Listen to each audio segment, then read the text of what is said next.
मैं हूं भरत और आप देख रहे हैं न्यूज टाइम्स। आज हमारे साथ हैं भाजपा युवा मोर्चा के पूर्व जिला अध्यक्ष डूंगरपुर से, भाजपा के पूर्व संगठन प्रभारी एवं वर्तमान में भाजपा आपदा राहत व सहयोग विभाग के प्रदेश संयोजक डॉक्टर जितेंद्र शास्त्री। आपका न्यूज 27 में हार्दिक स्वागत और अभिनंदन। जैसा कि वर्तमान में शास्त्री साहब आपके पास एक दायित्व है जिसमें आपदा राहत व सहयोग विभाग के आप प्रदेश संयोजक हैं, और उदयपुर की जो लाइफलाइन कही जाती है वो फतेह सागर की है, और यहाँ पर लोग दूर दराज से सैलानी आते हैं और झील में नौका विहार का आनंद है। कुछ समय पहले UIT द्वारा, नगर विकास प्रन्यास द्वारा एक निविदा निकाली गई थी, ई टेंडर निकाला गया था, जिसमें नाव संचालन करने के लिए ऑनलाइन टेंडर निकाले गए। लेकिन कुछ समय बाद ही फतेह सागर के अंदर एक नाव के पेंदे में छेद हो जाता है और वो नाव दुर्घटनाग्रस्त हो जाती है। जब इसके बारे में पूर्ण जानकारी निकाली गई और जब मीडिया ने इसकी पूरी खोजबीन की तो ये पता लगा कि इस निविदा के अंदर तो अनुभव नाम का कोई बिंदु ही नहीं है। आप आपदा राहत व सहयोग विभाग के प्रदेश संयोजक हैं और जिलों की नगरी से आप वास्ता रखते हैं। अगर किसी कंपनी को बिना किसी अनुभव के किसी भी कार्य के अंदर अगर प्रवेश करने दिया जाता है तो क्या उस कार्य को 100% कर पाएगा या नहीं कर पाएगा? इस पर आपका क्या सोचना है? जी भरत जी, उदयपुर चूंकि जिलों की नगरी है और पर्यटन की दृष्टि से अंतर्राष्ट्रीय मानचित्र पे उदयपुर का अपना एक अहम स्थान है। यूं कह दें कि उदयपुर में अगर कुछ लाइफ लाइन मानी जाती है तो क्या की झीलें मानी जाती है, और जो लाइफ है वो यहाँ की जनता है। मैं इसका घोर निंदा करता हूँ कि रामदेव जनरल मोटर कंपनी ने जो उसका टेंडर लिया और टेंडर में जो शर्तों का उल्लंघन किया, जैसा कि मुझे मीडिया के द्वारा ही अवगत हुआ, और न तो कि फिटनेस में इनकी कंप्लीट थी, न ही ये सुरक्षा के मापदंड पे खरे उतर रहे थे, न ही इनके पास कोई अनुभव था। इसका मतलब तो यूं हो गया कि UIT ने आज, नगर विकास प्रन्यास ने आज अनजान व्यक्ति को कह दिया जिसको अनुभव ही नहीं है और वो उसके मापदंडों पे खरा भी नहीं उतरता, उसको कह दिया ये गाड़ी लो और ये चाबी लो और गाड़ी चलाओ। ये तो उस प्रकार की बात हो गई, ये कतई ठीक नहीं है। और चूंकि मैं इस विभाग से जुड़ा हुआ हूँ, आपदा राहत से, और विपदाओं को रोकने के लिए हमको किस प्रकार का काम करना चाहिए, ये मैं आपको इसका साधुवाद देता हूँ कि आपने इस प्रकार के मुद्दे को उठाकर आम जन को इसके लिए जागरूक किया और इसके लिए आप पहल कर रहे हैं। मैं RTO की अधिकारी बहन कल्पना जी का बहुत आभारी हूँ कि जो मुझे ध्यान में है, जिन्होंने इस पर कार्रवाई करते हुए इस पर सख्त से सख्त कार्रवाई की। उदयपुर के अंदर बहुत सारी एजेंसियां हैं, उसी में एक नगर निगम भी हमारी एजेंसी है। जहां तक मुझे पता है कि पूर्व में नगर निगम के द्वारा जितने भी टेंडर दिए गए उसमें उन्होंने अनुभव प्रमाण पत्र की स्वीकृति अनिवार्य की, और यही एक बहुत विषय गंभीर है। और अगर UIT ने इसमें कोई नमूना रखा है तो कहीं ना कहीं उनको टेंडर देने के लिए रखा होगा। इसको व्यवस्थित करके और पुनः टेंडर की ओर ले जाना चाहिए, ऐसा मेरा मानना, यही हमारी मांग। जैसा कि कम से कम 3 वर्ष का अनुभव माना, लेकिन UIT ने इस टेंडर के अंदर अनुभव का बिंदु हटा दिया। वहीं के वहीं हम निगम की बात करें तो निगम ने भी नाव संचालन का ठेका दे रखा है, लेकिन निगम के क्रम संख्या 4 में निविदा में साफ लिखा है कि आपको कम से कम 3 वर्ष का संचालन का अनुभव होना चाहिए, ठेका लेने का अनुभव नहीं। यहाँ पर इस अनुभव के बिंदु को हटा दिया गया। नाव चलाते वक्त सिर्फ नाव चालक ही मौजूद था। अगर उसके अंदर कोई सवारी होती और उनको तैरना नहीं आया होता और इस अनुभवहीनता के कारण जो दुर्घटना हुई उससे कोई जनहानि होती तो शायद पहले जब जिलों की नगरी चहक को लेकर शर्मिंदा हुई फिर शर्मिंदा होना। इस पर आपका नगर निगम जनता के द्वारा चुनी हुई एक एजेंसी है। ये यूं कहते हैं कि ये बोर्ड जो 7वां बोर्ड है उसमें भारतीय जनता पार्टी के हमारे प्रतिनिधि, उसमें महापौर, उपमहापौर और पूरी कमेटी है। ये कोई भी काम करेगी तो जनता के हित में और जनता के स्वास्थ्य की दृष्टिगत देखते हुए करेगी। लेकिन नगर विकास प्रन्यास सीधा सरकार से जुड़ी हुई एजेंसी है, और यहाँ पर चाहे यहाँ का चेयरमैन हो चाहे ट्रस्टी हो, सरकार के द्वारा ही नियुक्त होते हैं।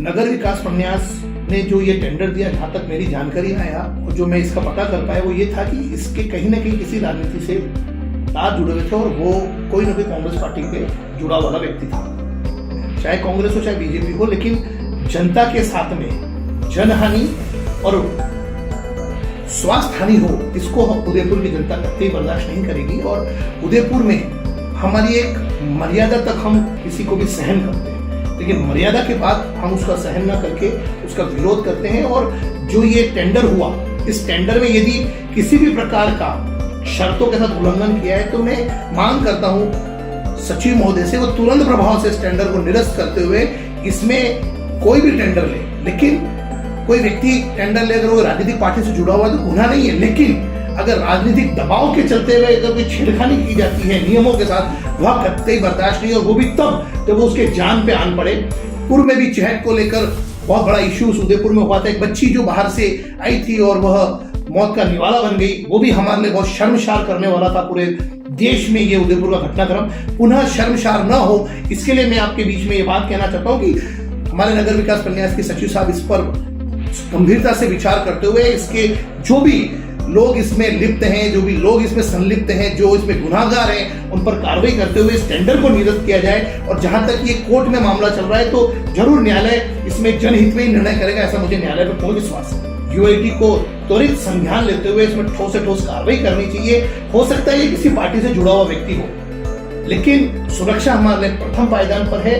और अप्रोच और तीसरा काम हमारे थर्ड पोजीशन पे, इसलिए मेरा कहना है कि हमें इसमें तुरंत प्रभाव से यूआईटी को इसको टेंडर निरस्त करते हुए ऐसे लोगों को ब्लैक लिस्टेड भी किया जाए ताकि ये और कहीं टेंडर नहीं ले सके। मुझे नहीं पता ये मोटर एजेंसी क्या इसका अनुभव नहीं होने के बाद भी इसको टेंडर कैसे दिया गया। कहीं ना कहीं इसमें बड़ी एक मिली भगत होने का मुझे अंदेशा लगता है और इस पर उदयपुर की जनता के लिए ठीक नहीं था, क्योंकि हमारे जो सैलानी बाहर से आते हैं वो हमारी उसकी सुरक्षा, उसकी देखरेख और उसकी शांति का जिम्मा हम सब नागरिकों का है।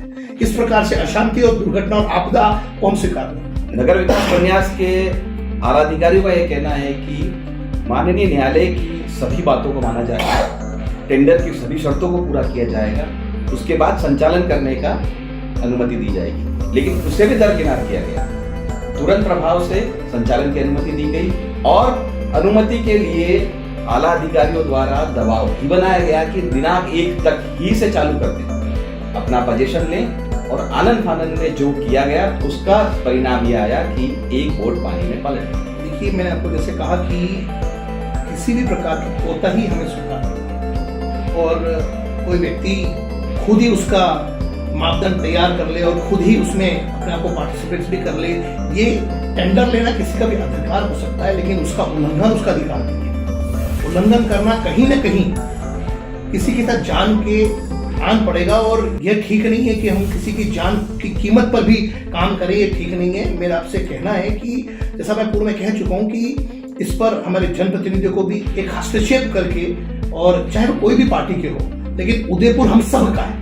हम विचारों से, मैं भारतीय जनता पार्टी का हो सकता हूँ, कोई विचारों से कांग्रेस का हो सकता है, कोई सपा का हो सकता है, कोई शिवसेना का हो सकता है, विचार हमारे कुछ भी हो, लेकिन अंततोगत्वा सुरक्षा हम सभी का दायित्व है। और ये जो इन्होंने कृत्य किया है इसकी मैं घोर निंदा करते हुए ये कहना चाहूंगा कि कोर्ट का निर्णय सर्वमान्य है, हमें मान्य है, लेकिन यूआईटी भी इसमें जो दोषी हैं, विशेषकर सबसे पहले तो फर्म को ब्लैक लिस्टेड करे, इसके बाद जो अधिकारी इसमें लिप्त है उस पर भी सख्त से सख्त कार्रवाई करे, ताकि यह एक न्याय संगत उदयपुर के लिए भी लगे और उदयपुर की झीलों के साथ भी।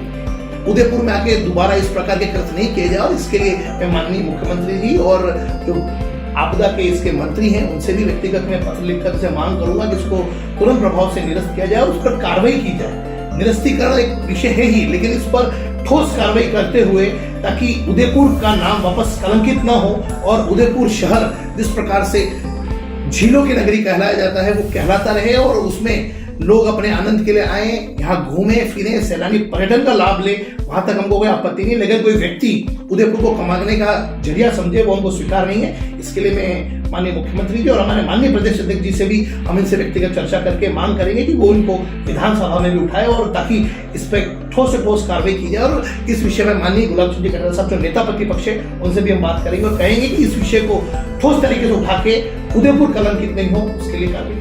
एक सवाल और बनता है कि क्योंकि पूरा मामला अनुभव पे आके रुकता है, चाहे व्यक्ति किस तरह भी महंगा वहां पर इक्विपमेंट लगा दे, कितने भी अच्छे चीजों को वहां पर उपयोग करे, लेकिन अनुभव नहीं होगा तो कहीं ना कहीं हादसा होना तय है। अगर ये टेंडर निरस्त होकर पुनः टेंडर की प्रक्रिया की तरफ बढ़ता है तो उस वक्त अगर यूआईटी फिर अनुभव नहीं रखती है तो उस पर आप क्या सोचते हैं? देखिए, अनुभव का पॉइंट तो सबसे पहले नंबर पर होना चाहिए। जैसे कि आपने बताया कि नगर निगम ने इसको चौथे पायदान पर रखा है, मेरा सोचना है इसको पहले नंबर पे रखना चाहिए, क्योंकि अनुभव होगा तभी कोई काम होगा। करत करत अभ्यास के जड़मति होए सुजान, तो ये अनुभव का पॉइंट प्रथम पायदान पे होना चाहिए था। चौथे पायदान पे नगर निगम ने रखा, उसको भी मैं निवेदन करना चाहूंगा कि इसको सख्ती से लागू किया जाए। और जिन लोगों ने इस अनुभव के पॉइंट को हटाया, ये कहीं ना कहीं मिली भगत के बिना नहीं हो सकता। ये सामने ही दिखता है, और सांच को आंच किया, ये सामने दिख रहा है कि इसमें एक बड़ी मिली भगत हुई है। और किस नेता के कारण हुई है मुझे नहीं पता, लेकिन जो भी इसमें लिप्त है वो दोषी है, उदयपुर की जनता के सामने एक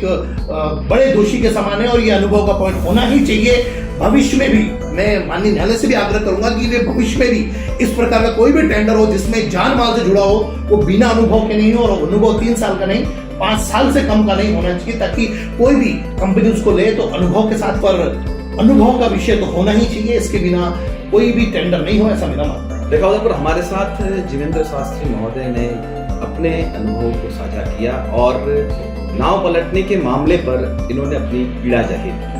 ये भी कहा कि मामला जो माननीय न्यायालय के अधीन है उस पर ये कोई टिप्पणी नहीं कर सकते, लेकिन इन्होंने ये भी कहा कि आपदा एवं राहत के ये जो प्रदेश के संयोजक हैं उनके नाते ये अपना दायित्व निभाते हुए पत्राचार जरूर करेंगे और अनुभव का होना आवश्यक हो टेंडर में, उसके लिए ये प्रयास